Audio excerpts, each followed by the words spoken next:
So welcome to the sixth is it six? What? Yeah, might be sixth lecture. Time flies. Sixth lecture of natural language processing with deep learning.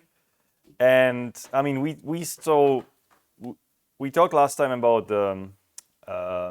representation of words. So we started talking about word embedding. I mean, we started talking about language models, and we were talking about how language models, if you do neural language models, by training them, they will learn also some good representation about words, so-called the word embeddings. And we're going to finish this today in the first part.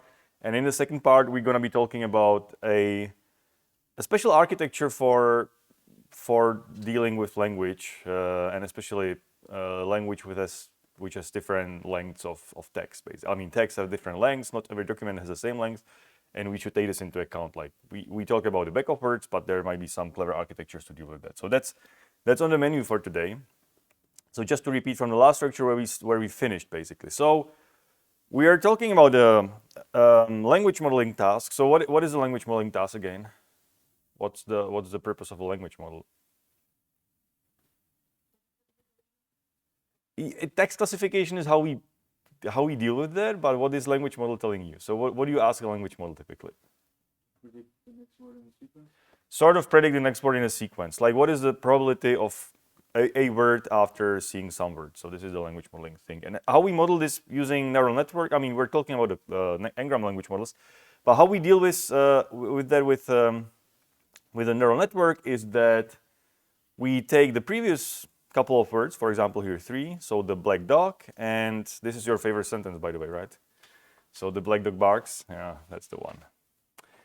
And not really. Not really, okay, sorry, I forgot your favorite sentence. It was another one, we'll get to that. Take the previous words and try to learn such parameters that it maximizes the probability of the next word being predicted as barks or some other words. And by doing so, we learn these parameters, all these green boxes, and among them is this embedding matrix E. So how did we do you remember what was this sort of operation? I mean, we have like one hot encoding of words, but we need to turn it into something else. So do you remember what we did here? So this was like a lookup matrix, basically a lookup operation. So we took the one hot representation of this word and look it up here in this E matrix and took the corresponding row from this matrix, added here, and then we concatenated three vectors after each other to have this sort of vector representation of the entire input. Okay, so this is a refresher. And now let's talk about, I mean, this learns some good representation, but maybe the task we are interested in actually just to learn a good representation. Maybe we are not interested in learning a language model. We just want to learn how to best represent a word in the embedding. So remember this, we were talking about this task like the analogy, what is Berlin to Germany is like Paris to France should be the answer. And we want to learn such word embeddings that could actually help us to solve these problems. So let's talk about learning word embeddings. And let's start with something which we already intuitively understand. So what do we know? So recall the one hot encoding of words, where each word is just basically like a position of this word in the vocabulary. So if you have like vocabulary of 3,000 words, like the most common 3,000 words in the language, each word has at some position, like 1,800 something, 2,000 has a 1, and the rest is 0. So this shouldn't be new in any way. And now you see also like the major drawbacks of this representation is that even though you have words that are somehow, well, not similar, but might be similar in the meaning to each other, like nice and pleasant, are somehow related. But the distance between these two words, distance in terms like, for example, the Hamming distance, like how many different bits or how many different positions they have, is the same as the distance between pleasant and horrible. So basically, all these words are just unsimilar. I mean, similarly unsimilar. They are just distinct words, categorical words. And also, the meaning of this position is completely arbitrary because this is how we construct the vocabulary. If we shuffle the vocabulary, then all these positions will change, and there's no concept of meaning in this encoding. Okay, does it make sense? Like this is just categories, and they have no ordering, no whatsoever. So this is kind of this is kind of sad. I mean, it's okay. You can get somewhere with this representation, but it's not perfect because these words are equally similar. So we need something else, and we should ask what the meaning of a word. How do we actually understand meaning of the word? So there is a concept called distributional hypothesis dating back to the, I think, 1930s, 1940s, which states that words are somehow similar if they appear in similar contexts. And it's intuitively also makes sense. So here's a beautiful sentence. We encounter a sentence with an unknown word, such as the word Vampinjuk. So without looking to the slides, what do you think Vampinjuk is? It's not a word. It's made up. So can you tell what it is? Not really. Okay, so I'll show you a sentence. Marco saw a hairy little Vampinjuk crouching behind a tree. Okay, so what is Vampinjuk now? Can you tell what is Vampinjuk? Okay, now you're saying, oh, it's some sort of animal. Any other ideas how it looks like? Like an insect? Hairy is hairy insect? Might be. I don't know. I mean, in your world, whatever, everything's possible. Spider. Oh, okay. We're getting dark. I mean, in my view, it's something like little squirrel or something like that. Tiny little creature crouching there.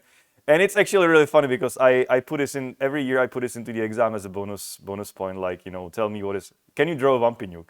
And these are beautiful answers. And I think I'm gonna do it as well, this year. So for those of you who never saw this, so this is really interesting, because if you never actually attend these lectures or just never watch the YouTube videos, people come to the exams like, what the fuck is this? And you can tell really well, like, Vampinjuk, they're saying like blah blah blah blah blah, and everybody who is here just draws a little hairy animal. This is really funny. Anyway, okay, so I'm revealing this on also on record, but that's how it is. Anyways. I took this example from Yoav Goldberg's book on deep learning with natural language processing, and I told to him last year. I told him like this is a beautiful example, and he actually said this comes from linguistics. So linguists are using this term for making distributional hypotheses. So he didn't make it up. It has old tradition, but it's not non-existing word. It doesn't exist yet. I mean, but what does it mean the word exist? I mean, now it exists. I mean, everybody knows what a Vampinjuk is, right? Anyways, but to make this argument clear, the context is telling us that, what the meaning of that could be. And this is how I believe most of us learn words in daily language. You hear them in context, like in situations, and then you figure out what this means as a kid. Like, nobody's telling you, oh, by the way, this word means that and that. I mean, not really. We just pick it up and because it's very contextual. Anyway, so this is the idea. Shouldn't be intuitive for everybody. And it kind of makes sense now that we can look at the context and try to learn a meaning of a word. And now coming back, like the neural language models for training word embeddings. So our goal of a neural language model is to predict probability distribution over the vocabulary for the next word, conditioned on the previous word. So that's what we already discussed. And as a side product, we learn these useful word embeddings.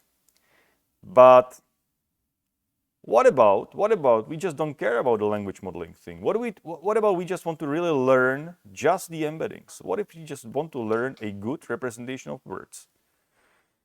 We can tweak the network to do so and to make things much simpler. So if you look here, it's kind of complicated network because we have all these nonlinearities. Basically, this is the MLP, and here's, we just use the previous context. So maybe we can change it in a way that we just learn great representation here and not other things. And there's two things we can do about this. Like, if you look about this, think about this Vampinjuk, and think about what we were predicting here. We have the black dog and the next word. So can we use something else than just a couple of previous words? What do you think? We have just previous words, yes. Exactly, you can look into the words after, because for the word Vampinjuk, I mean, it's very helpful to see like crouching behind a tree. So you see like it's a kind of, okay, so this is interesting. So we can look into the future. And why not? I mean, for language model, we shouldn't look into the future. But for learning word embeddings, we can do whatever you want. We can take the whole sentence and look into the future as well, or take the bigger context from left and right. And that's exactly the idea. And then the second idea will be simplifying this. Okay, so it will be very simple at the end to learn nice word embeddings. So let's start. Okay, we finished here. So the question is again, what if we don't need probability distribution, but just want to learn word embeddings? So first thing, we will just, so it was called this Markov assumption. So just k previous words, looking into k previous words and predict the next word. Yeah, we ditch this. I mean, we can look into the future because this is not language modeling anymore. And yeah, there is some, okay, costly normalization in softmax. Maybe we don't need a softmax at all. Like maybe we can do something more clever or more just easier. So let's have a look into this first kind of relaxation, ditching the Markov property. We can look into the future. So now what we changed here in our kind of architecture is that we take the previous word, which was the. I mean, the sentence is like the black dog. We took the previous word, we took the next word, and then the word in the middle is what we need to predict now. We're trying to predict this word. And by learning this, again, we're learning the good representation of these words. Okay, nothing much has changed, except for we're not taking the two previous words, but we're taking one previous word and one word after. Okay, any questions? So far, so good? Okay. So this is a simple NLP network, so to say. So instead of modeling two previous and the next, we get previous, after, and the next. So this is good. And now we might want to simplify the second part. So, because here, what do we have to predict here? This is an interesting thing because the softmax. So just think about like what is coming from this softmax. What is coming out of here? What are we trying to predict? We're predicting the distribution over words in vocabulary. So what is coming out of this? It's gonna be a vector. How big? It's gonna be size. It's gonna be a size of a vocabulary, right? So 50,000. So 50,000. We need to every time we try to learn this thing, we need to predict probability distribution of 50,000 categories. And for doing so, we need to this softmax, and the softmax is kind of, you need to do like 50,000 times normalization of these terms. So it's kind of costly in a way. Well, you need to do 50,000 exponentiations in the denominator of softmax and sum them up to get the normalization constant. It's kind of, there is some computation overhead, and you can lose some precision as well in doing so. So there are some clever tricks how to do softmax. But anyway, maybe this is not even necessary. Maybe we just, and here, what is the loss again? Do you remember what we're using for the loss? Some sort of cross entropy. Which one? Yeah. We had this categorical cross entropy. Yes, exactly.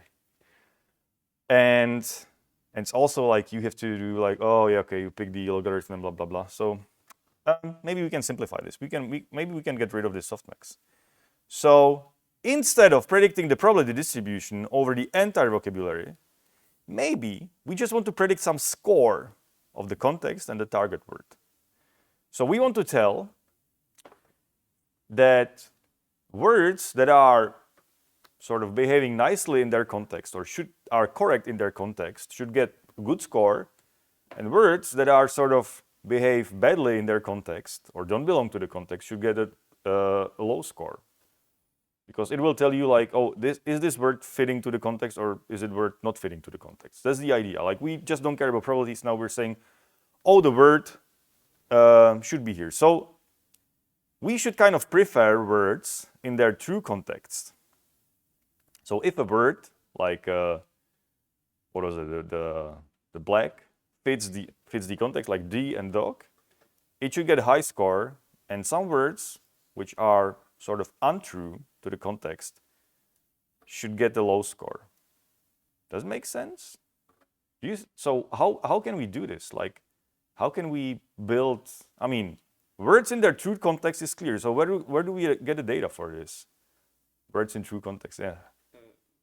True context, just any regular text Exactly. For the true context, we just take a text and cut off the middle word and call it a true context, or call the true context and the word like a true kind of thing. But how do you get something like untrue context? They can just be made up. But You can just made up something. Okay, this is a cool idea. So you will made up something. You will create something fake. How could you make something fake? Oh, okay. You would say you would put random words somehow. Makes a little sense to me. Like you change the word into something random, and you're hoping that the something random is not actually fitting the true context, and with high chance, it's gonna be like that. So exactly, we call this negative sampling. So instead of predicting the costly probability distribution for the target word, we create a sort of a proxy task, artificial binary task. So what is a binary task again? Just a sanity check. What is a binary task? What is a binary task? true or false. Exactly, true or false, exactly. So by choosing either the correct word or random incorrect target word. So the target word is the word in the middle, like the Vampinuke or the black or something like that. So we're gonna create an artificial binary task. And since it's binary, there will be 1 or 0. So 1 is the true. And it's gonna be 1 if the word W is a positive example from the corpus. So this is something which we take from the true data. And then the W prime is a negative example from the corpus, so which we get somehow randomly. So randomly sample. So how should we sample the word randomly? Any ideas? Just random? Sounds good to me. Sounds good. So we can, so which distribution sampling from V? So we just take all these frequencies. We learn the frequencies of each word. So we get a sort of distribution over vocabulary. So for example, word such as V or A and so on will be like high probability. This is a histogram, very ugly one. And then weird words will have low probability. And we just sample a word random from this distribution and put it as a negative example. And there are some, or we can also review this. I mean, we can play around with this distribution, how to sample negative words. But the main idea is, if you sample a random word, most likely it won't fit the context, which is what you want. You want a negative example. You want something which is kind of penalized. So these things should get a high score, and these things should get a low score. Any questions? All good? Makes sense? Everybody's fine with that? We're creating a fake task, so we just completely forget about like language modeling, probability distribution. We don't care. We just want to say, I'll give you a context and a word, and if the word is the true one, you should get me 1. And if the word is wrongly there, like the negative example, get me 0. Very cool, very easy. Okay, so now we turn our problem into binary classification, which means we will simplify the network as we had before. So let me just come back to this network we had before. So here, okay, so binary classification, we won't need any softmax most likely. So if we have a binary classification problem, I mean, instead of softmax, we're gonna be using some sort of sigmoid. There will be some number, and through sigmoid, we put it somehow as a probability of being 1. So this will be just one number, no softmax. How about the loss? If we have binary classification task, what is the loss?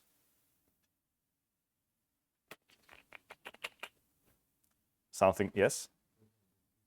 Yeah, just binary cross entropy, exactly. Binary cross entropy.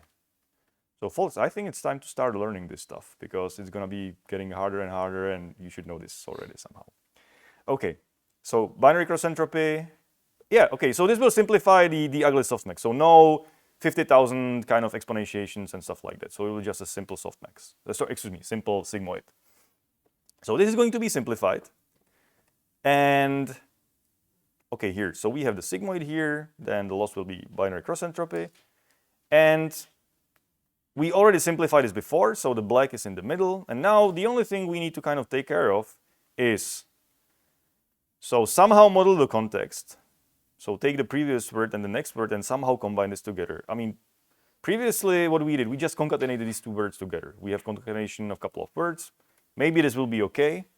Then we're going to somehow combine these two things. So a embedding for the target word and some sort of embeddings of the context word, we need to combine it somehow. Then maybe push it through some feed-forward network, some layers, and then do the prediction. So this is going to be the negative example, of course. So if y is 1, we need to say, this is the true context. The black dog is a true context, so we need to predict 1 here. So this is the positive example. For the negative example, we just flip there will be some random word, which is with, randomly sampled from the vocabulary. We should predict 0, and then the rest is the same. So we're just feeding different data in and different labels. So the network architecture stays the same. And of course, now, obviously, this should be penalized. So this should get really 0, because it's completely wrong. Any questions? Sounds good? Okay. So let's talk about one algorithm, which is called word-to-vec, which exactly does things as we want. So word-to-vec is very popular, or used to be very popular, method for training word embeddings.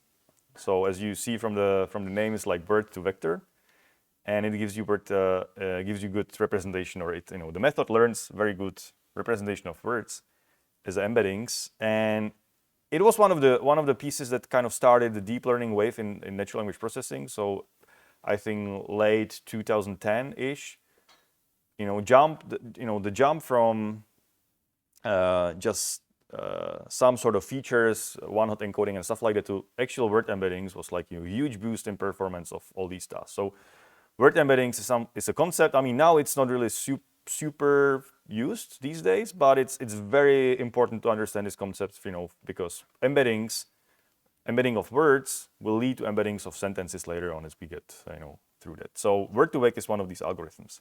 And what word-to-vec, it simplifies the neural language model by removing the hidden layers. So we just completely get rid of those, these things in the middle, and actually create, this is actually turning this into some sort of log linear model. So we have here features which are somehow combined together. Sorry, here we have the features.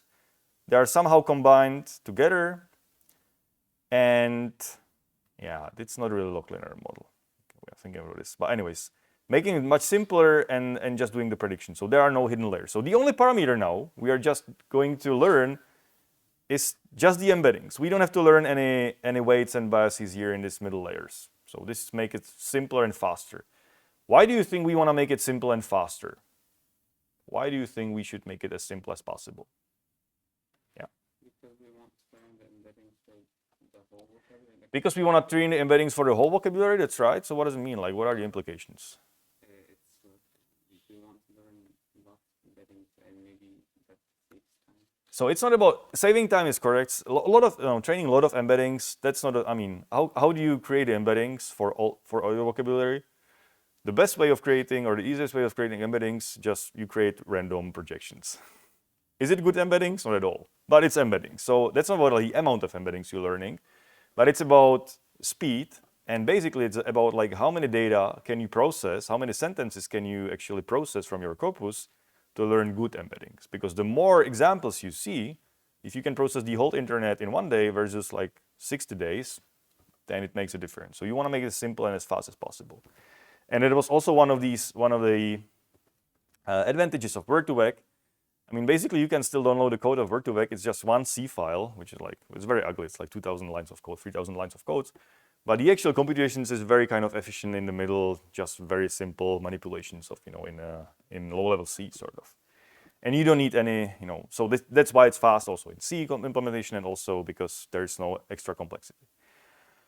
Okay, so now the question we have to solve is how to model the context and how to combine these things together. So remember, the context is the previous word turned into embeddings and the afterwards turned into embeddings, and we need to put them somehow together. Previously, we used, and then we need to somehow combine it to one thing. So any ideas how should we stick them together?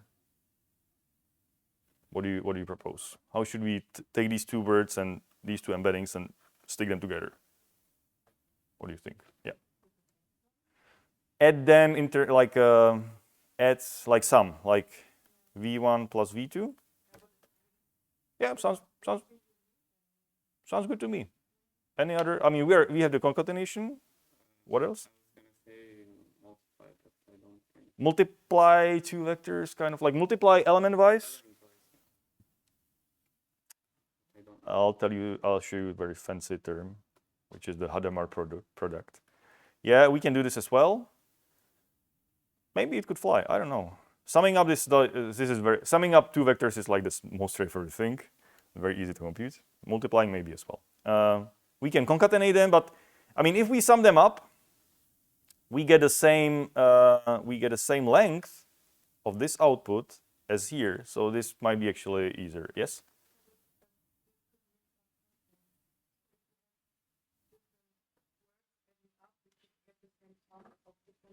It will exactly. So if you sum them up together, it's basically throwing them in the back, sort of like a back of words in a way, or back of embeddings, and it's mixing up the context. So it doesn't differentiate what's before and after the word. That's correct. That's the disadvantage. The advantage is it's actually how it works. It's actually empirically very easy. You just sum up the words. Yeah, why not? You just sum the context together. And that's how word2vec was implemented. I mean, you can do other stuff, and people have. I'm pretty sure like there have been dozens of papers trying different modulation of context. You can do some weighting. Maybe words which are farther from the target word should have like lower weights, and words closer to each other, closer to the target word should have higher weights. Whatever. But just summing it up, it's a good baseline. So it's called a continuous back of words, because back of words is, as you said, like you're throwing them into the back and you ignore the ordering of the words. You get just the sum of the embeddings, but it's okay. Empirically, it just works for modeling the context. All right, any questions? Sounds good? Everybody knows where we are? Okay. So now what we have here is some number in, how many embeddings can we have? I think like word2vec had 300 embeddings size. So we have 300 size vector, and so the embedding matrix is, say, 50,000 times 300. So 50,000 is the size of vocabulary, and 300 is the output size, the embedding size. So how do we project the word, into? So we have these two vectors, and each of them has the same dimensionality. So we have two vectors of the target word and the context, and somehow combine. And now we have two vectors, and we want to give it a high score if they are somehow similar, and we want to give it a low score if they are somehow dissimilar.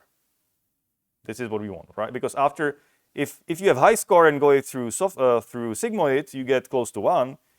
If you have low number, like very low negative number, and going through sigmoid, you get something very close to 0, right? This is how sigmoid works. So we have two vectors, and we want high score if they're somehow similar, and we want low score if they're somehow dissimilar. Sounds like the dot product. We were discussing the dot product like last lecture, and exactly this intuition of if these two vectors are pointing the same direction, their dot product is very high, and if they're completely opposite directions, their dot product is very negative. And this is exactly the answer. This is why we're discussing this thing. Like the intuition is like, the meaning is somehow a vector in a space, 300 dimensions. It's it's a strange space, but still it's a vector in a space. So if the meaning and the target word is pointing to similar direction, it should give us good score, and if they're pointing somewhere completely different, it should penalize it. That's the whole idea. So somehow combine turns this into just a dot product of these two vectors, because the dot product is telling you, how similar are they to each other. Yes.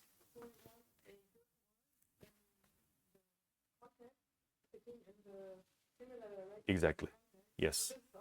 Yes. We want the word and the context fitting into similar direction, and the negative word and the context being opposite. So penalizing the word for not being in the context. And this is at the end how you learn the representation of these words in this embedding space. So, and why is this like, why it should be high and low is because of the, like we have this 0 and 1 and the sigmoid here. So this is how we turn this unbounded range from minus infinity to plus infinity into 0 and 1 is through the sigmoid. Okay, other questions? So now it's actually pretty cool. Okay, if you don't have any questions, this is really cool. Can you implement this thing? Could you implement it? Yes, of course. Look at this. This is a computational graph. Welcome, your old friend. A computational graph. So we have a loss. Okay, we know how to implement this. We have a sigmoid. We have the gold label. Can we implement a dot product? I guess so, sure. Can we implement a partial, like the gradient of a dot product, like partial derivatives? Sure. Like it's just product of elements. Cool, we can do this. We can backpropagate. Can we propagate through sum? Of course. We can backpropagate through the lookup operation because it was just the one hot times the embedding matrix. Yeah. So this is all this is all differentiable. Each node is a differentiable thing, and the only parameters we are learning here is just these parameters. So we get rid of all the other parameters, the projection, blah blah blah. We don't need this. We're just saying learn these embeddings such that if the word is in a good context, it will give me a high score.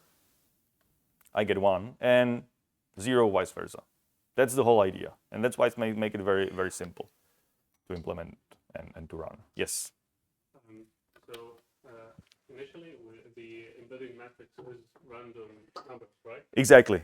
Okay. What is the representation for the true words? So let's say I don't think you. So let me just give this example. So you start learning with a random E matrix. It's random. So then you say, okay, the word black is some random embedding, some random vector. The word D and the word dog are also random vectors. And you go through this and compute the loss, and you're saying, oh, but I should have predicted 1. I mean, you predicted maybe like 0.05 because it was completely random, or 0.5 or something like that was your prediction after the sigmoid, and you should have predicted 1. And what you're gonna do is like, okay, now I'm gonna change the parameters of the network, which are all these E, like everything in the embedding matrix, the parameter. I'm gonna change these parameters such that I should have predicted 1. So you backpropagate, blah blah blah here, do the gradient update. Sorry, compute the gradient, do the step in the parameter space, and learn a better representation of all these words. Yeah, but it doesn't help you much. So you need to repeat like many times to get some meaningful representation. Was it your answer or not? Sorry, your question. Answer your question. We also initialize the true vector representation for the true words randomly. Yes. But we only update the embedding matrix. Exactly. I mean, because you're referring to the true word representation and the false word representation and the context representation. This is just one representation. Everything is represented in this matrix. And everything starts random. And by doing this, you learn representation of all these words, not only of the target word, but also of the context words. So you're jointly optimizing everything into this space to fit your objective.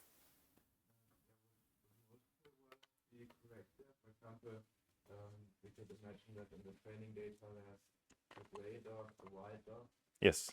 Or do we just train each example separately? You train each example. So if I get your question right, so you say in the corpus we have the white dog, the black dog, the pink dog, whatever. So you take each example as a single example of training, predicting 1 for these examples, and then the negative sampling would be something else, predicting 0.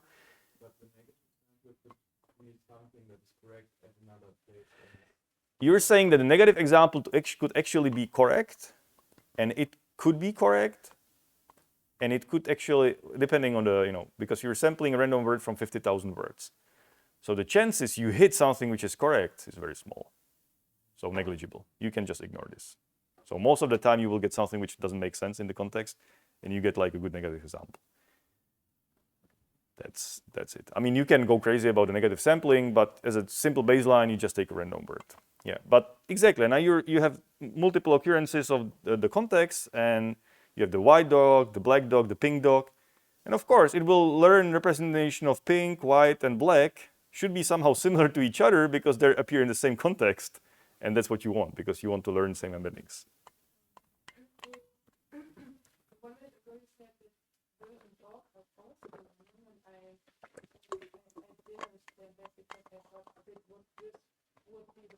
No, no, no, no, no, no, no, no. The words, these words are not random. The matrix is initialized as random. That's the thing. Exactly. The matrix is starting as a random matrix, but the only random in your data as you create it is this random word. Okay, cool. Any other questions? Sounds great. Looks simple now, like in retrospect, like, yeah, sure. But it took a lot of time actually to figure out and to train it for a long time and to see, yeah, it's doing actually cool stuff. Okay, so we have the context. The only learner parameters E. What is this doing? We discussed this, like what is the dot product doing? So word-to-vec algorithm is, we train a network to distinguish good word context from bad ones. We create a data set of correct word context pairs and the set D of incorrect word context pairs, and the goal is to estimate the probability. Exactly. This should be high for pairs from the true context and low for pairs from the wrong context. Okay, this is just a summary of what we had. Yes? I have a question. Yes. About this word-to-vector embedding. So when this is done, should after we do this and we learn the embeddings, Mhm. do we have the similar words pointing in similar spaces in the? So you're asking, after we do this training, what's coming out of here? How can we use it, and is it any good? No. No. I'm just asking, like, for example, after we learn this embedding, the embeddings for like colors, will they be pointing in like similar spaces in the vector space? Exactly, and the idea, like similar words in meaning, and then you can discuss what meaning is, what is similar, and stuff like that. But intuitively, similar words will be in a similar space or similar area of this high-dimensional thing, and that's the advantage, because then you can use these embeddings instead of just one-hot encoding, and they will carry some meaning of these words, and it will make any downstream task much better, exactly, much more powerful, because you can generalize meaning of a word, and what meaning of the words is like it's a different story, but there's some things to avoid this. Yes. Okay, so advantages and limitations of word embeddings. Okay, so how can we use these word embeddings? That's what I just said. So we have, let's say we pre-train these embeddings. So what does it mean pre-training? I mean, we took a corpus from the internet as for language modeling, and then train the embedding matrix E and then just use it in some other context. So it's pre-trained without any labels. I mean, we didn't need any labeling. It's just language modeling, sort of preparation of data. We just took a data from the internet, do the positive examples, negative examples, and we can then use it as a semantic input to any neural network instead of the one-hot encoding. And it's sort of like instance of sort of transfer learning, where we pre-trained, or it's also all self-training, because we're kind of it's learning on itself. Like there is no labels we need to provide. Guys, sorry, it's a little bit annoying here. Sorry, it's really annoying. Sorry. We pre-train these embeddings as a self-labeled them basically, because we said the word which is correct is the correct label and random word is the negative label. So no manual annotation here. On an auxiliary task, and just plug it into some other models as pre-training weights. So this is like how we use it down the road. So instead of representing a document as an average of the word, instead of representing a document as a bag of words, we can represent it as an average of its word embeddings. So we take for each word, like sentiment analysis, if you recall IMDb data set, like movie reviews, positive, negative, and we can now take each word from the movie, look up its word embeddings, and make an average of all these word embeddings, which will give us some sort of dense representation of the document. It's going to be different than bag of words. It's a bag of embeddings, but it's actually a very powerful representation. Like as a baseline, it's actually mostly really good for doing some matching two documents together. Like just take the average word embeddings. It's really strong baseline. Like for even these days, like for some tasks, it could be actually really powerful. And it was, as I said, like it was part of the deep learning revolution in around 2015, 2013. Long time ago now. Okay, so we can use this sort of for semantic similarity, so short document similarity or some query inspection. So I'm citing a couple of papers here. from, I think this is from Orange Courland, using query expansion for embedding. So using word-to-vec embedding approach applied over the entire corpus, which search is performed, we select terms that are semantically related to the query. Oh, this is interesting. So if you do like keyword search, you can turn the word which you're looking for into the embedding and then match the embeddings of your query into all the embeddings of your document or your collection. And the closest one should be actually answering your query, because now you don't take just the word as it is, like a discrete thing, but you turn it into embedding with just a vector and embed its meaning in a way, and you can match it with the meaning of the documents. So this is kind of cool. So what can go wrong here? If you just match a word. So let's say you train word-to-vec, you train words with the word-to-vec. So you train the embeddings as we just discussed, like negative sampling, looking at the context of the word, you learn semantic representation. And we use it for search. So you can imagine you're searching on, I don't know, like Amazon, you're searching for a term for something, and it's matching the documents or matching the products based on the embeddings. So any idea what can go wrong here? Well, I mean, I'm not sure if it entirely applies in this given example, but I think one possible thing that can go wrong is that you could learn discriminatory things from like what you can learn discriminatory things. What do you mean, like discriminatory? Like, for example, like you can learn biases. Oh, biases, and yeah, okay, you can learn biases, absolutely, and we'll talk about this. This is not exactly the case. I'll show you an example, and it's not at all. It's like you remember COVID pandemic? Yeah, everybody remembers that. Okay, so I was searching for COVID masks, and I put it into Reva search, and I searched for COVID, and it gave me Corona beer. You know why?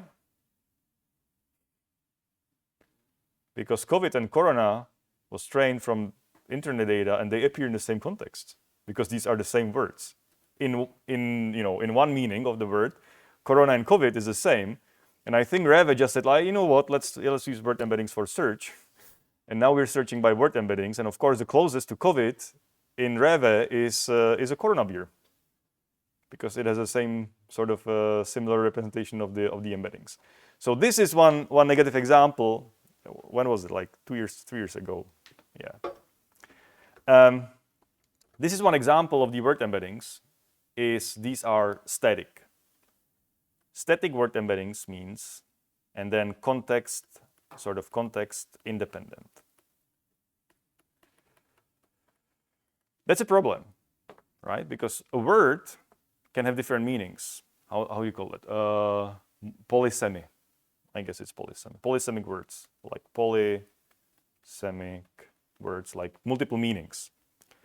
If a word has multiple meanings, for example, Corona is a beer, Corona is a COVID, and other things. There is a very famous word such as bank, which is the financial institution, which is the bench you're sitting on in the park, which is the river bank, which is, I don't know, maybe some other meanings. What? A data bank. I think the data bank is like a storage, so it's sort of similar to the financial bank, but yeah, whatever, bank, something where you store data. But it's different from the river bank, totally different meaning. So there's so many like polysemic words. And the problem with word embeddings or word-to-vec word embeddings is this will have only one vector representation in me, only one, because we don't take the context into account. Like we just look up a word from this embedding matrix and that's it. We don't care in the real world, like we don't care, we don't model the context of the word in the sort of like during inference or during search. So COVID will be one embedding, and so this will be one embedding, and this Corona will be another embedding, and they're very likely close to each other. The way how we treated, training of that, we didn't model the context for the meaning here. Okay, now you see the disadvantage of static word embeddings. They're powerful, but they have disadvantages. But they're also very, very powerful. So answering our question about the mining word analogies with word-to-vec, so Germany to Berlin is friends to something, we can solve this as take the embedding of Berlin minus the embedding of Germany, and add the embedding of friends. So basically, if these were in two spaces, so we would have something like here would be Berlin, and here would be Germany, here would be, what is it, Paris, and here would be France. So these sort of distances are same to each other. So we go first from Berlin to Germany, then go to France, and then we can go back to Paris, sort of. Something like that. Like these kind of analogies. Like these words are, they have some nice properties in this sort of Euclidean space. So we can do some simple algebraic operations, algebraic operations on these vectors to find some very close related words. So there's another one like king versus king to man is like woman to queen. So these sort of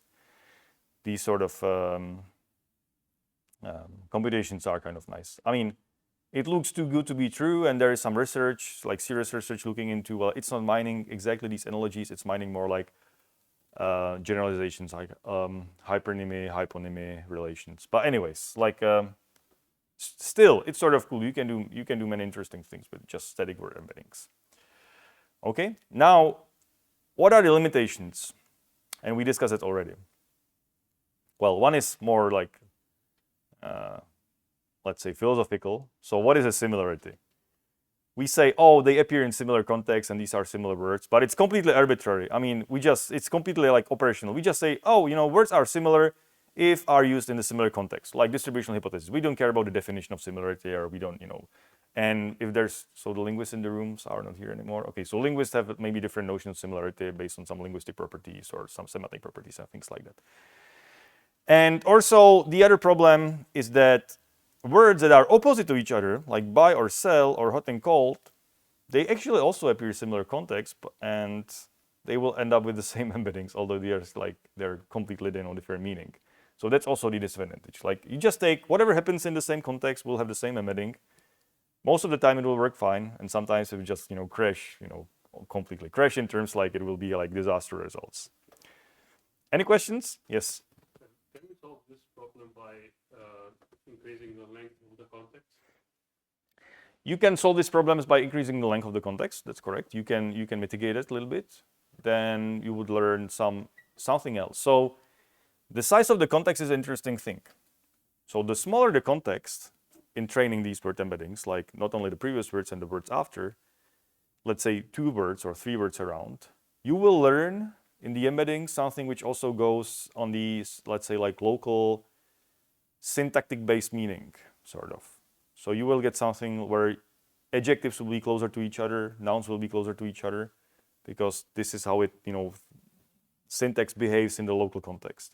If you extend the context, for example, to like 20 words before and 20 words after, which you can easily do, that's not a big deal, then you will learn embeddings which are more topic similar, because then you basically model sort of the whole document or part of the document, and it's talking about, so then you would end up things being similar if they talk about politics, for example, or if they talk about mathematics or some other topics. So, and then maybe you can have multiple embeddings combine them together. So there is lots of research on that, and now sort of its statics and word embeddings are sort of obsolete, but you are right. You can get around this with modeling the context.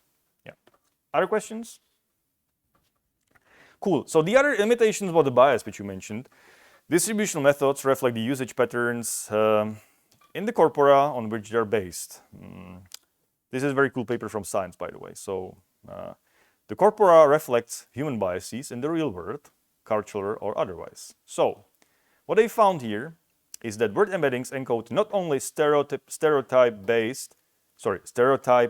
biases, but other knowledge, and these are problematic as towards race or gender, or even simply vertical, reflecting the status quo distributing of gender with respect to carriers of first names.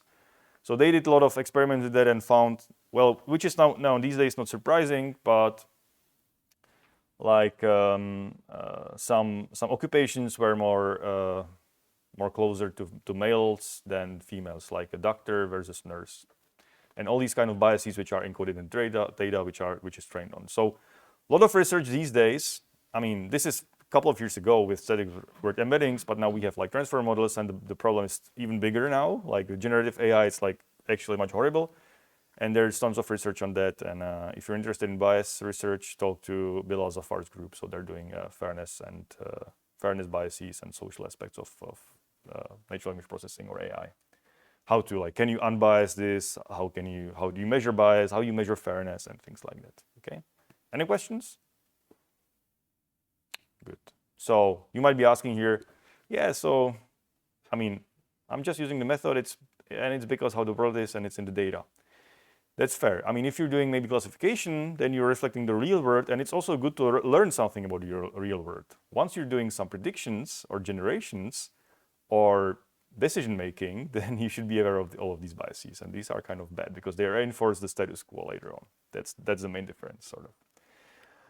Okay, and we talked about polysemy, so context-independent representation. So bank, yeah, star might be abstract shape, celebrity, astronomical entity, and so on.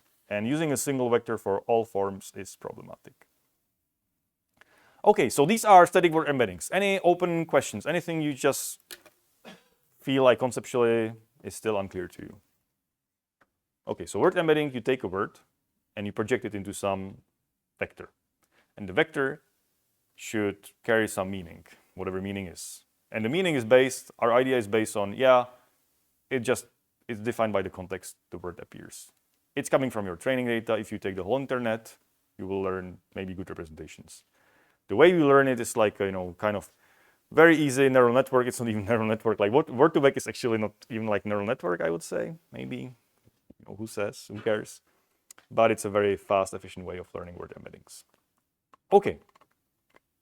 We're not finished yet. No, I'm sorry. So there's a part 2, which is a little bit shifting gears now. It's a completely different topic. So now it's more generic about, so we're talking about like word representations, which is essential. So word embeddings are essential in the whole like NLP world even these days, or some embeddings are very essential.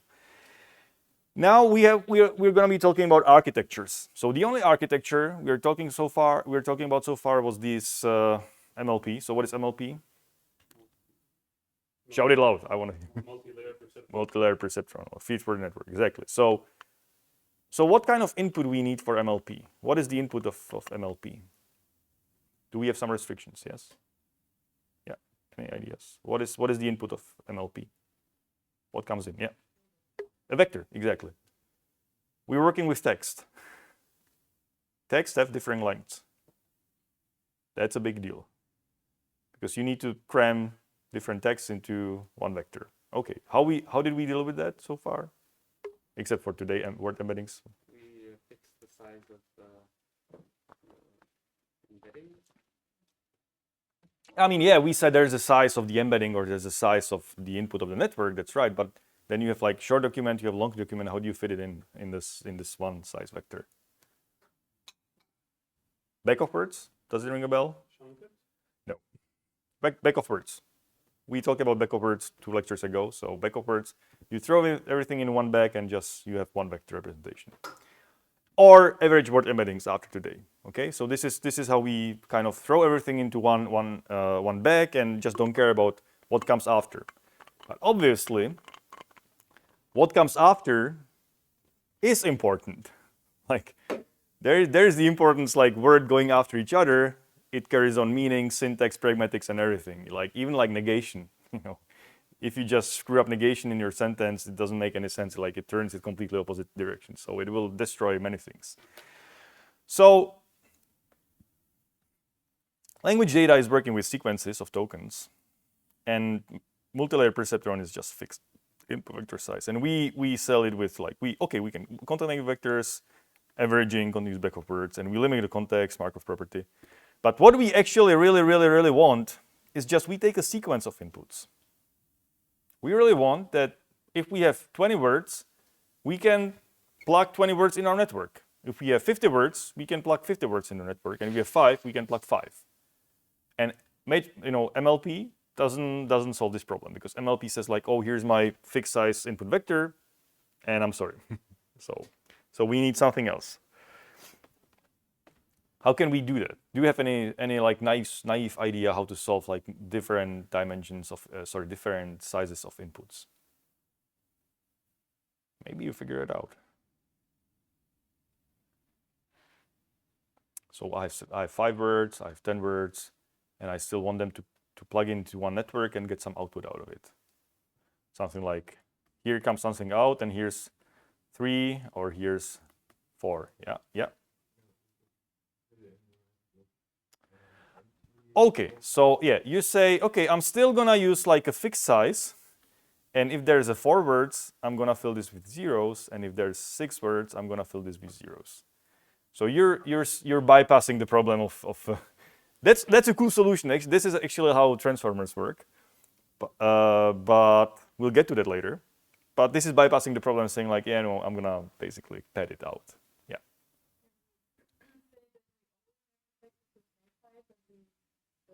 Yeah, that's you're chunking and trying to pad. Yes, this also bypassing the problem, but you can do this. It's like you can chunk this using some hierarchical transformers. You can do this, but that's not the solution. So we mentioned before that we learn an embedding kind of for the whole context, right? Yes. Did we? Yeah, sort of. Okay, so I'm thinking maybe now, and so we can have like sentences or things of different lengths, so we can just like input them and keep inputting them, and like while we're inputting, updating this. Oh, you're saying we're just gonna, as long as we have input, we're gonna add the input to the network and do something. No, I mean, like for example, if our model takes in 2 words or 1 word at a time, and we have 10 words, we can just input one and then the other and then the other and so on. Exactly. Keep updating this context. Like I would leave out the keep updating the context, because this is maybe, but the idea of like you just feed a network one token after each other. That's it. That's sort of a solution. But how you actually do this is, we want something like this. Like we have 4 input tokens, and so now we're doing it like from bottom up. Okay. Nope, can't. And we're feeding the tokens here from the bottom, and the idea is like, okay, so there's something weird. For each token there's some output, could be anything, but the idea is that it goes to some function here, and the output of the function goes sort of to the next step, where we take the next input, keep something from here, and propagate, sort of like do this. Passing some information about the past until the last token. Okay, basically this is sort of a network. There's nothing. This is sort of like a not feed-forward network, but this is a graph. This is a computational graph. There's question marks. We don't know what's in there, but there could be some functions. But it's a graph. If there's sort of some laws here and something like that, we can do things. It's a still directed acyclic graph. We can do by propagation. It looks weird a little bit, but we can do, we can take this abstraction. So we need something like this. So do you agree with me? Like this could be a solution. And of course, the question is like, oh yeah, what if I have 5 tokens? So we would need, for 5 tokens, we need to change the architecture of the network. And it's kind of ugly. Like changing the architecture for each example. Can we do this? So there will be a little trick how to solve this. Yes. I have a little question. Yes. Figure. So this block in the middle, it's the same thing. It could be the same thing, could be different things. We don't know. We don't know yet. But the main intention is like we plug in like the different number of things into that, and we want to pass the information from the previous contexts from previous inputs to the next input. Yes. Can we make it just cycle? Can we make it cycle? Yes, that would be great. That would be great. We actually this is how we solve it, like recurrent. Yes, that's how it's called, recurrent neural networks. We're gonna make sort of a cycle. It's gonna be a cycle because recursively, recurrently. Yes, we're gonna do this. But the abstraction is like we have sequence of n input vectors. So what could be the input vectors? Oh, that's the input vectors will be word embeddings. Okay, so what we are giving here. So this is the word embedding of the word 1. This is the word embedding of word 2. Now we have word embeddings, right? This is like a vector of a word. So we have word embeddings coming in. But also it could be like one-hot encoding. Why not? But embeddings are sort of cool because they already carry the meaning of these words. So we're going to use embeddings. And each input vector has the same dimension exactly, so the size of the embeddings. So this is the input of the network. Now, what should we, so here, this is the input to the network. This is still unclear. This is still unclear, but we have at least fixed the input. How about the output? Yeah, so something, I don't know. Could be some vector at each position again, and maybe this will be something useful later on. So we call this as a function of which takes a bunch of vectors in and the same length of other vectors out, right? I mean, this is a bunch of vectors in and maybe a bunch of vectors out. This would be the idea.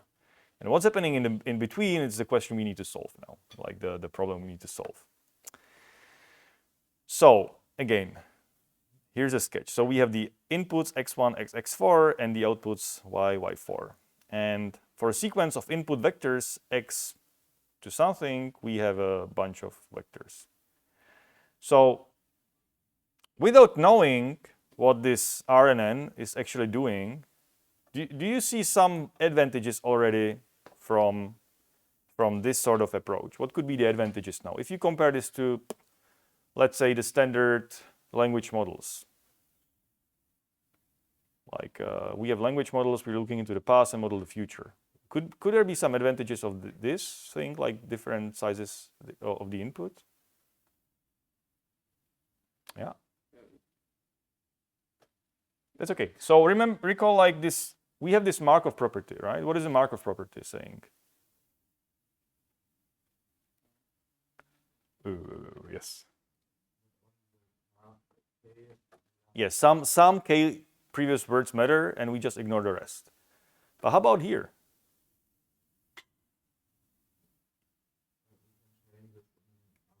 Yeah, exactly, we can change this as long as we want. There is no, I mean, now just looking at this, there is no saying like, oh, I need to cut everything which is just two tokens before. I'm taking the whole sentence, the sequence. So it's basically solving the problem of forgetting history. So we take the whole sentence into account and we don't have to use the Markov property of just forgetting everything which was before.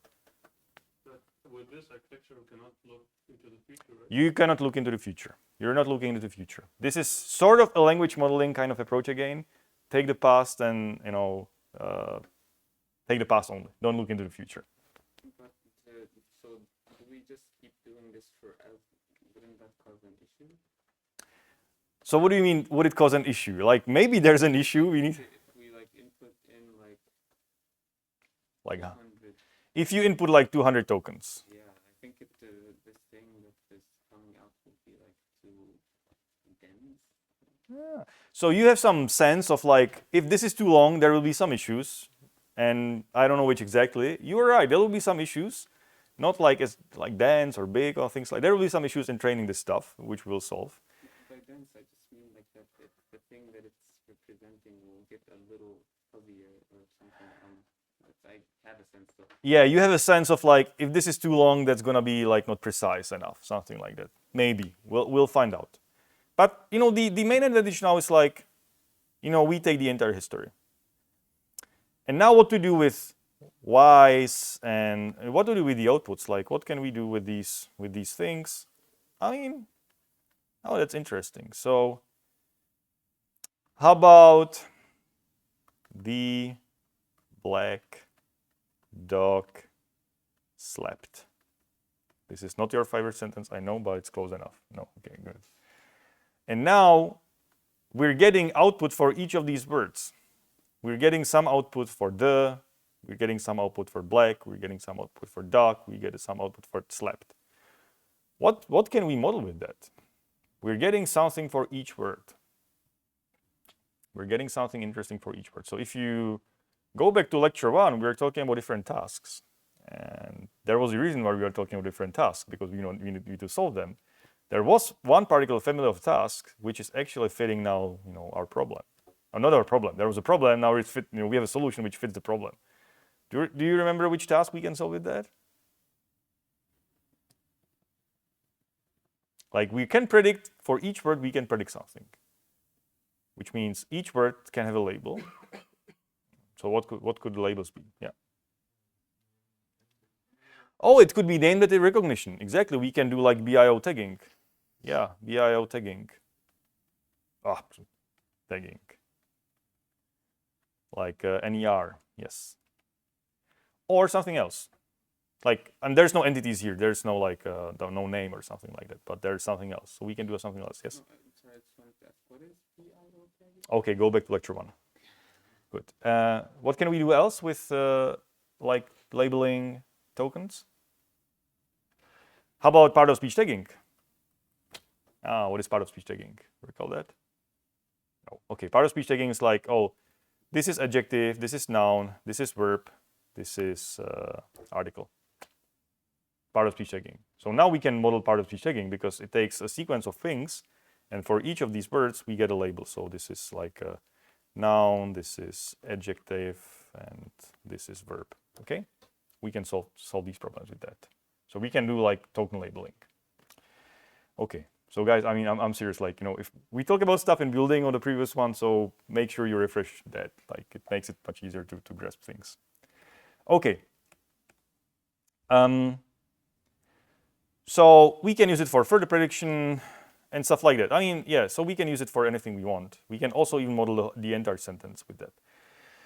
The question is like, now, okay, we need to pass the information from left to right. So from one position to the next position, from the position I to the position I plus 1, we need to pass the information. So we're gonna use the simplest solution ever.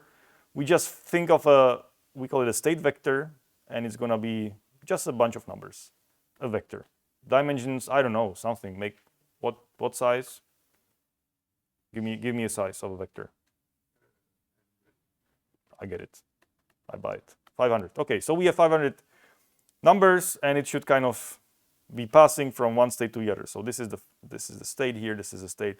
So this is like a memory, sort of, right? I mean, we're saving everything into the. Now we're taking the input, doing something, whatever that is, and we're storing this into a memory, which we pass to the next state. So then in the next state, we're getting a new token here. So it's D black. Oh, this is interesting because now the black dog. So, for example, if we do part of speech tagging, so we have we take the D, and it's gonna be somehow stored in this vector. Somehow, the question is how. But let's say it's somehow stored. So the network now remembers, oh, I saw the before. Now we're coming black. Okay, so now in this state, the network remembers, oh, I saw the black. It remembers it in a vector sort of way of, but why not? It says, oh, I saw the black, which should give you good information for saying, oh, the next word, if I see a dog, it should be actually a noun, because I saw like the adjective before and maybe the article before. So it's kind of storing all the information which you saw before in the state, and might help you to get better decisions, better predictions or whatever you're modeling. So you're passing information from one state to another. Does it make sense intuitively? The question is like, what do how much you can cram into 500 size vector? I think a lot. Actually a lot, because these are real numbers. Like there's a lot of things you can cram into like 500, So maybe maybe you don't need like 500, maybe smaller, maybe bigger, it depends, So far so good? Cool. So yeah, now the question is like, what the heck is this part here? Like how do we take the input and compute the output here and compute the next state? So yeah, okay, but how do we compute the current state? Okay, so at each step we have the input, we have the previous state, and compute the current state. Well, we just say it's a sort of function of these two things. Like, I mean, here it's so computing the state is a function of the input and the previous state. Whatever this function is, well, I don't know. We'll specify later. It's just an abstraction. So some function should give us a vector. So we have two vectors in, and it should give us some vector out. And I'm pretty sure you would think of like, how to do this, like how to take two vectors and get another vector. Yeah, there will be some projections, some vector combinations.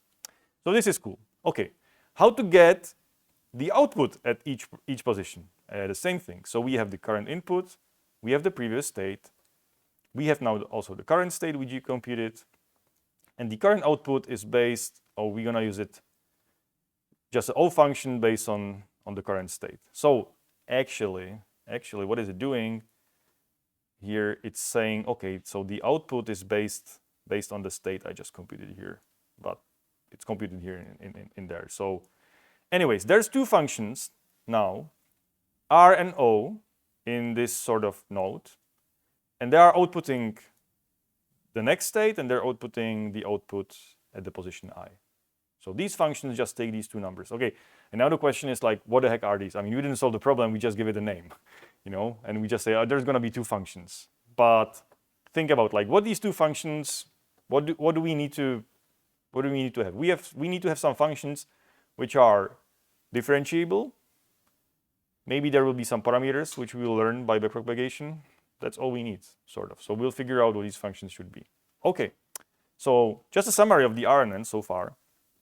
At each step of these, or for each token from the input, we have the current input, which is the current word embedding, and we have the previous state, and we compute two things, the next state and the output. And the thing is that these functions R and O are the same for each position I. So we're not having, so this is the sort of recurrency you're mentioning. All right? These functions are same. There are same parameters, same functions, same. So these are all same. And since these are all same, we can add another token x5, plug R and O here, output y5, and that it will work. This is the same function. So we can just add, as we're adding tokens, we just repeat a function again. And we add new token and we just repeat a function again. Okay, so these are the same functions. Whatever they are, some combinations of vectors, and there will be some parameters. So this is the thing about the parameters. So each of these, R and O, they will have some parameters which we need to train. If we need to project vectors, there will be maybe some weight metrics. So these weights should be the same for all these functions, because these functions have to be the same. So they have to have the same parameters, same weights. So what does it really mean is that if we have some parameters of this network, like I'm using still the same, green box means it's a trainable parameter. And the blue box is a function, x squared, or something like that. So these parameters are shared across all those functions here, all those nodes. And that's pretty much solving the problem of the recurrency, because you can, as I said, like you can add new tokens at a time, but you were still using the same RNO function, which are parameterized by this theta. So the question is it a DAG? Is it the direct acyclic graph? There's no cycles. Yes, it's DAG. Can we make everything differentiable? Sure, we can. We will. I mean, we don't have to, but we can. So we will make everything differentiable here, which means we can add whatever we want to do. We can add maybe here, I don't know, some loss here, and maybe some gold label. And we can trade a bloody thing with backpropagation. This is a standard computational graph again. So we can train these parameters of all these functions. We can trade by backprop. This is a computational graph. It's kind of now we're getting kind of complicated because these weights have different paths to the output. So it goes through here, and here, and now through here and here. So the backpropagation will be, well, it won't be tricky because we already have this, like, this will have multiple parents, so to say. And for that, if we do the implementation as we did in the exercises, we solve this already. Multiple parents of a node is just generalized chain rule for multiple parents. We just sum them up to the gradient. So this is a standard computational graph. There's nothing which you've never seen before. So we can basically implement this as well and just train it by, learn the gradient, get the gradient by backpropagation and then do the standard, stochastic gradient descent training. So we can train this thing. So there's nothing very fancy.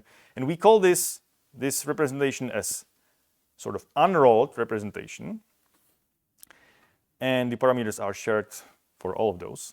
And we can somehow simplify it, and this is the recursive or recurrent. Actually, I'm confused. I think it should be recurrent. Recurrent. There's double R. Oh, fuck. Recurrent neural networks, where we say, okay, this is basically coming, like the output is going to be the input for the next state. But this is how it simplifies it. But you can always think about this unrolled version, because at the end of the day, you're training the unrolled version of this network. That's how it looks in reality. It's a graph. Yes. Yes. Exactly. We solve the problem of different lengths, because if there is some output we are interested in, I have the examples later on. Maybe just give me a second. I have some other examples, and you will see how it works. So, what this could be good for?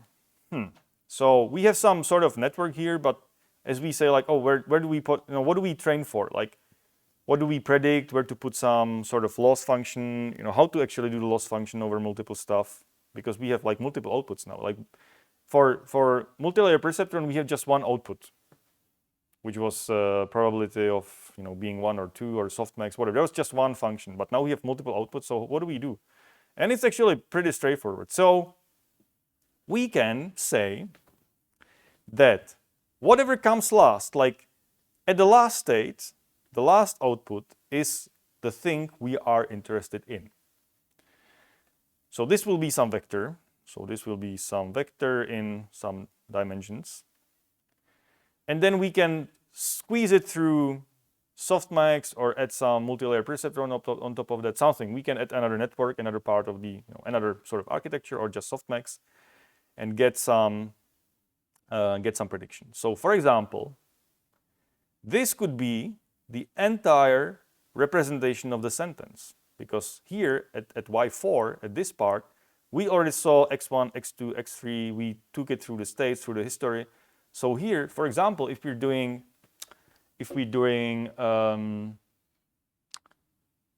binary classification for movie reviews, this vector could be the entire representation of the document.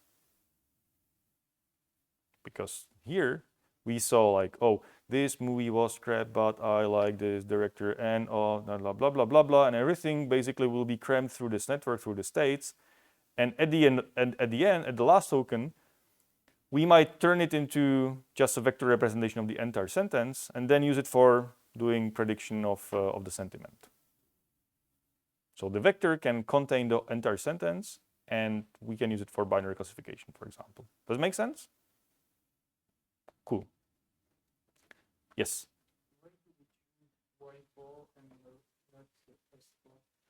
Why do we choose Y4 and not S4? It's a good question. I mean, we can actually choose also S4. We can say, oh, you know what, let's do the supervision on, let's forget this, and let's add the loss here, and so on. We can do this as well. And it turns out some implementations of this is still abstract. We don't know what these implementations are, what is R and O. Some implementations have the output and the hidden state being equal. Like the same thing. You just compute one thing and pass it over, and where yi equals to si. That's the simplest thing. So then it makes, you get rid of one function here, makes it even simpler, fewer parameters, and maybe that's good enough. And it turns out to be good enough. Okay, cool. Another question? Yes. What is the advantage of having Y and S differently? Yeah, so you might want to pass some sort of different information. So maybe you want to control the size of the memory you're passing through, from one state to another. So this could be big, like, I don't know, like 1,000. And this should be something smaller, like, I don't know, excuse me, maybe if you're predicting, if you're doing part of speech tagging, so this should be maybe a vector over 20 categories. Could be possible, you can do this. Or you say, well, they're gonna be the same, 1,000, and then you're gonna stick some other projections on top of each Y. You can do this as well. So this is generic, like they don't have to be coupled, could be decoupled, but sometimes they're just coupled and the same. Okay, good, let's move on. We still have 10 minutes. So this was like supervision on the last output. So the entire sentence representation will be there. But as we talk about the part of speech tagging, sequence tagging, so we call it sequence tagging, we have supervision on each position. So now it looks a little bit kind of scary maybe, but maybe not. So the bottom part we've seen already, right? This is our recurrent network. So inputs going in, D, black, dog, slept, and here we have, what is that? Black is, the label is adjective. This label is gonna be noun. This is gonna be verb, and the particle. Oh, I forgot the particle. How do you say that? Anyways, there will be something for the, how's it called? T. I don't know. I forget. I'm sorry. Anyway, so we wanna. So basically, for each position, we have its own gold label. For example, these part of speech tags, and of course, you're gonna represent these part of speech tags as a one-hot encoding. So you need to turn it into vector because the loss is going to be some sort of categorical cross-entropy for each node. So nothing surprising here. And you compute the loss for each prediction, for each token prediction, you compute the loss. But our network, or how we train, is we minimize the loss, and we cannot minimize 5 losses at the same time, so we just sum them up. So this is a simple solution to get, I mean, our loss, like final loss, has to be just a real number. It can't be like 5 real numbers. So we just sum these real numbers together to get a single real number. And the smaller the loss, and of course, if you make a smaller here, the backpropagation will work to make through these losses, through these softmaxes, through these parameters, sorry, through these functions to these parameters. It looks kind of complicated now, but that's still a convolutional graph in a way. We're just taking things together. So we're trying to predict for each token a output. And I think we call it as a transducer. It's a very fancy word for saying that for each input token, we're predicting something out.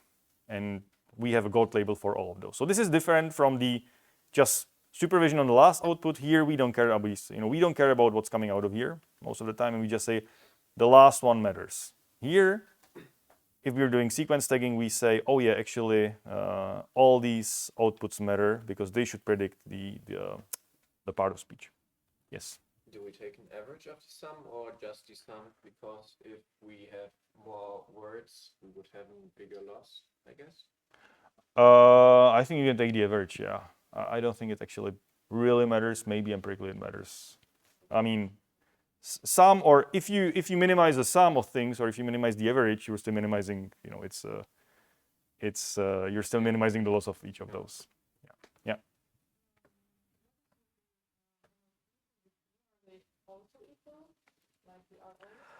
Yes, yeah, they should be equal. That's a good question. So if there is some projection from this vector to the loss, which could be softmax, or I mean, if this is just a softmax, it's no issue. Like there's no parameters. If this is MLP, they should have some parameters, and these parameters should be also sort of shared parameters. So all parameters are shared for one state. The idea is, let me just come back here.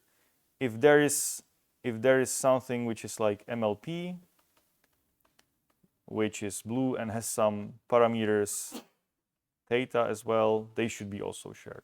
Yes.